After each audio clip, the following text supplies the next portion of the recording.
Hi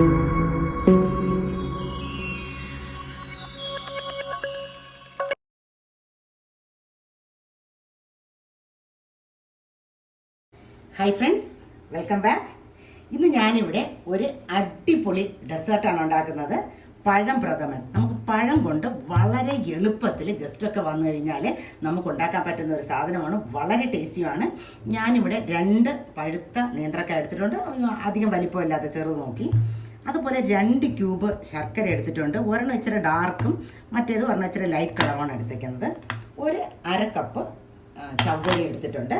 അപ്പോൾ ഇത്രയാണ് ഇതിൻ്റെ മെയിൻ ഇൻഗ്രീഡിയൻറ്റ്. നമുക്കിനി വേണ്ടത് ഇച്ചിരി തേങ്ങാപ്പാൽ മാത്രമാണ്.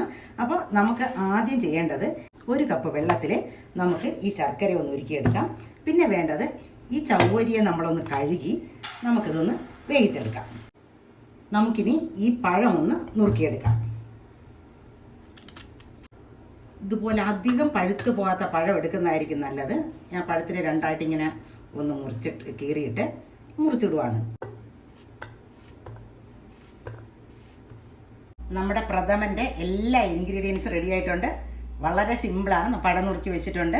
ഞാനിവിടെ 4 ടേബിൾ സ്പൂൺ നിറച്ചും കോക്കനട്ട് മിൽക്ക് പൗഡർ 1 കപ്പ് വെള്ളത്തിൽ ലുക്വാം വാട്ടറിൽ മിക്സ് ചെയ്തെടുത്തിട്ടുണ്ട്. നമ്മുടെ ശർക്കര ഇതിപ്പം ചെറിയ കപ്പിന് എടുത്തു കഴിഞ്ഞ് കഴിഞ്ഞാൽ 1.5 കപ്പ് വരും. ആ 2 ക്യൂബ് ശർക്കര ഞാൻ 1.5 കപ്പ് വെള്ളത്തിൽ അലിപ്പിച്ച് വെച്ചിട്ടുണ്ട്. ചവ്വരി ഇങ്ങനെ വേവിച്ച് വെച്ചിട്ടുണ്ട്. ഒരു 2-2.5 കപ്പോളം വെള്ളത്തിൽ വേവിച്ച് വെച്ചിട്ടുണ്ട്. വെള്ളം എത്ര വേണമെന്നില്ല, നമ്മളത് ഡ്രെയിൻ ചെയ്തെടുക്കുകയാണ് ചെയ്യുന്നത്. ചവ്വരി വേഗത്തിൽ ഡ്രെയിൻ ചെയ്തെടുക്കാൻ വേണ്ടിയിട്ട് കുറച്ച് തണുത്ത വെള്ളം അങ്ങോട്ട് ഒഴിച്ചു കൊടുക്കുക. ഇനി നമുക്ക് വേഗത്തിൽ ഇത് നമുക്ക് ഡ്രെയിൻ ചെയ്തെടുക്കാൻ പറ്റും. നമുക്കിനി നമ്മുടെ പായസം വെക്കാനുള്ള പാത്രം അടുപ്പത്തേക്ക് വെക്കാം. ആ പാത്രം ചൂടായി കഴിഞ്ഞപ്പോഴത്തേക്കും ഞാനിവിടെ ഒരു 3 ടേബിൾ സ്പൂൺ നെയ്യ് ഒഴിച്ചു കൊടുത്തിട്ടുണ്ട്. നെയ്യ് ചൂടായി കഴിയുമ്പോഴത്തേക്കും നമ്മൾ നുറുക്കി വെച്ചേക്കുന്ന 2 നേന്ത്രപ്പഴം നമുക്ക് ഇതിനകത്തേക്ക് ഇട്ട് കൊടുക്കാം. ഈ പഴം ഒന്ന് വേകുന്നിടം വരെ നമുക്കിതിനെ നെയ്യിലിട്ട് തന്നെ ഒന്ന് സൂക്ഷിക്കണം. നല്ലവണ്ണം അങ്ങ് വെന്ത് പോകണ്ട. കാരണം നമ്മൾ പ്രഥമൻ കുടിക്കുമ്പോൾ നമുക്ക് പഴത്തിൻ്റെ പീസസ് ഇടയ്ക്ക് ചവയ്ക്കാൻ കിട്ടണം. നമ്മുടെ പഴം പാകത്തിനായിട്ടുണ്ട്. ഇനി വെന്ത് പോകാൻ പാടില്ല. മാക്സിമം ഒരു 2 മിനിറ്റ്, അതിൽ കൂടുതൽ നമ്മളിത് സോട്ട് ചെയ്യാൻ പാടില്ല, എങ്കിൽ വെന്ത് പോവും. നമുക്കിതിലേക്ക് നമ്മുടെ ഉരുക്കി വെച്ചേക്കുന്ന ശർക്കര ഒഴിച്ചു കൊടുക്കാം.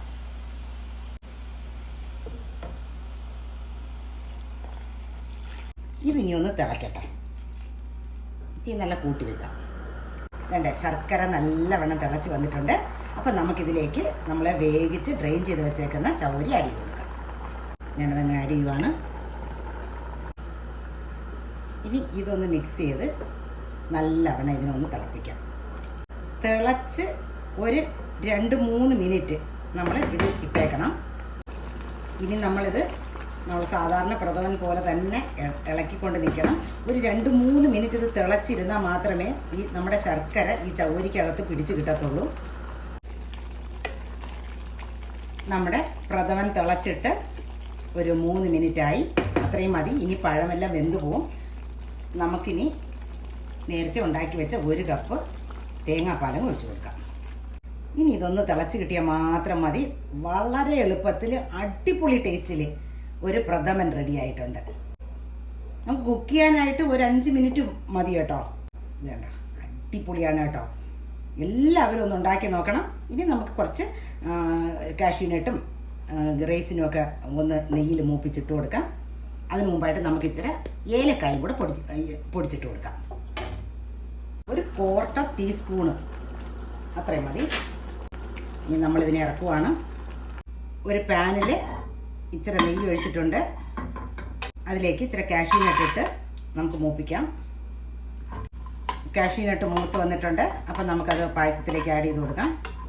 കുറച്ച് റൈസിനും കൂടെ ഇട്ട് കൊടുക്കാം. അങ്ങനെ റൈസിന് മൂപ്പിച്ചെടുത്തിട്ടുണ്ട്. അത് നമുക്കിട്ട് കൊടുക്കാം. അങ്ങനെ അടിപൊളി പഴം പായസം റെഡി ആയിട്ടുണ്ട്. വളരെ ടേസ്റ്റിയാണ്. വളരെ എളുപ്പത്തിൽ ഉണ്ടാക്കുകയും ചെയ്യാം. എല്ലാവരും ഉണ്ടാക്കി നോക്കണം. അപ്പം ഓക്കെ, ബൈ.